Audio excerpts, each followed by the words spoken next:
हैं। मैं सोच रहा था कि क्या हो अगर दुनिया का सबसे सुरक्षित समुद्री रास्ता पूरी तरह से खुला हो। वहां सुपर पावर देशों के युद्धपोत गश्त लगा रहे हों, लेकिन फिर भी कोई व्यापारिक जहाज वहां से गुजरने की हिम्मत न करे। हाँ, ये स्थिति सच में हैरान करने वाली है। और आज के हमारे जो 3 मुख्य स्रोत हैं ना, अप्रैल 2026 के, वो इसी उलझी हुई तस्वीर को साफ करते हैं।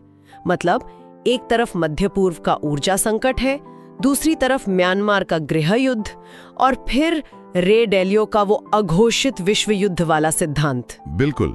और अगर हम इन तीनों को मिला दें तो हमारा मुख्य उद्देश्य यही समझना है कि कैसे कच्चा तेल $100 प्रति बैरल के पार जाना, म्यांमार में सत्ता का संघर्ष और दुनिया का गुटों ये बंटना, ये सब अलग अलग नहीं है। सही कहा, ये सब एक ही बड़ी भू राजनीतिक तस्वीर के अलग अलग हिस्से हैं। इसे थोड़ा विस्तार से समझते हैं। शुरुआत मध्य पूर्व से करते हैं। होर्मुज जल डमरू मध्य तकनीकी तौर पर बंद नहीं हुआ है, लेकिन कतर और कुवैत जैसे देशों ने अपने तेल आपूर्ति कॉन्ट्रैक्ट्स पर फोर्स मेजॉर लागू कर दिया है। हाँ, और ये फोर्स मेजॉर मतलब ये एक ऐसा कानूनी क्लॉज है जो असाधारण परिस्थितियों या युद्ध के खतरे के समय कंपनियों को अपनी जिम्मेदारी पूरी करने से छूट दे देता है। बिल्कुल। तो मेरी नजर में ये ऐसा है जैसे किसी ने पूरी वैश्विक सप्लाई चेन की अचानक से इमरजेंसी ब्रेक खींच दी हो। एकदम सही। और यहाँ सबसे आकर्षक बात यह है कि इसका कारण बहुत ही व्यावहारिक है। मतलब भले ही अमेरिका और फ्रांस की नौसेना उस जलमार्ग को खुला रखने की कोशिश कर रही हों, लेकिन जो बीमा कंपनियां हैं उन्होंने समुद्री व्यापार का जोखिम इतना ज्यादा मान लिया है कि वो कवरेज देने से ही मना कर रही हैं। अरे बाप रे, मतलब बिना इंश्योरेंस के तो कोई भी कंपनी अरबों डॉलर का तेल लेके नहीं निकलेगी। बिल्कुल नहीं। और इसी वजह से एक बहुत अजीब भू राजनीति स्थिति पैदा हो गई है, जिसे स्रोत में अनइंटेंडेड रिलेटिव गेन्स कहा गया है। हाँ, ये पॉइंट मुझे भी बहुत दिलचस्प लगा।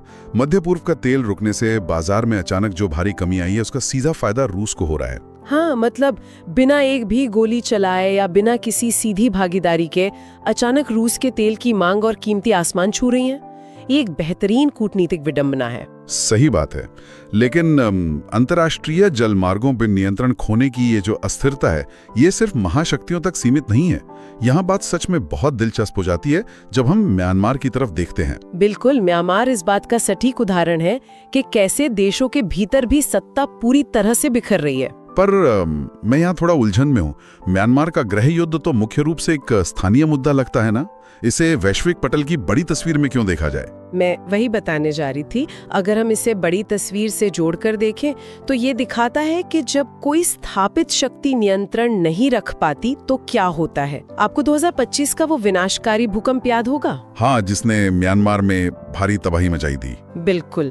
उस प्राकृतिक आपदा ने म्यांमार के सैन्य जुंटा की सप्लाई लाइंस को तबाह कर दिया और शासन करने की उनकी अक्षमता को बेनकाब कर दिया।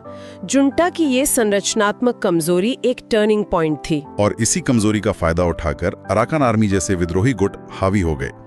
और हमने रिपोर्ट में देखा कि चीन ने वहां अपनी पकड़ मजबूत कर ली है। सही कहा। यानी ये एक जिसकी लाठी उसकी भैंस वाली नई दुनिया का सटीक उदाहरण है, जहां कोई एक महाशक्ति नियंत्रण में नहीं है। तो मतलब मध्य पूर्व का ऊर्जा संकट और म्यांमार में क्षेत्रीय ताकतों का उभरना दोनों एक ही दिशा में इशारा कर रहे हैं। हाँ, और ये सीधा रे डेलियो के बिग साइकिल सिद्धांत से जुड़ता है। डेलियो के अनुसार हम आज 1913 या 1938 जैसे दौर में खड़े हैं, जहां युद्ध की कोई आधिकारिक शुरुआत तो नहीं होती, लेकिन दुनिया पहले ही 2 स्पष्ट गुटों में बंट चुकी होती है। एकदम सही। और इस अघोषित टकराव में डेलियो का एक तथ्य बहुत अहम है जो उन्होंने सामने रखा है। वो अमेरिका के सैन्य ठिकानों वाला तथ्य ना? हाँ, वही। अमेरिका के पास आज 750 विदेशी सैन्य ठिकाने हैं। सुनने में ये असीमित ताकत लगती है, लेकिन डेलियो के अनुसार ये ओवर एक्सटेंशन यानी अति विस्तार है। ये सच में एक अहा मोमेंट है। मतलब 750 बेस होना ताकत नहीं, एक वैधता है, क्योंकि असली खेल हथियारों का नहीं है। बिल्कुल नहीं। इस नए दौर के युद्ध में जीत उसकी नहीं होगी जिसके पास सबसे ज्यादा हथियार हैं, बल्कि उसकी होगी जो सबसे लंबे समय तक दर्द सह सके। और इसे ही डेलियो रेजिलियंस या दर्द सहने की क्षमता कहते हैं। हाँ, और यही क्षमता आज सबसे बड़ी चिंता है। ये जानना इसलिए आवश्यक है क्योंकि 1970 के दशक जैसी मुद्रास्फीति का डर और बदलती वैश्विक व्यवस्था सीधा असर अर्थव्यवस्था पर डाल रही है।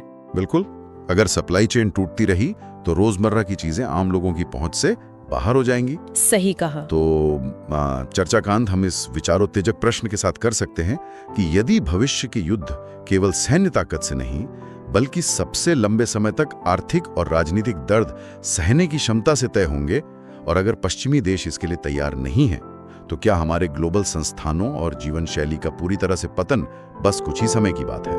ये एक ऐसा सवाल है जिस पर गहराई से विचार करने की आवश्यकता है।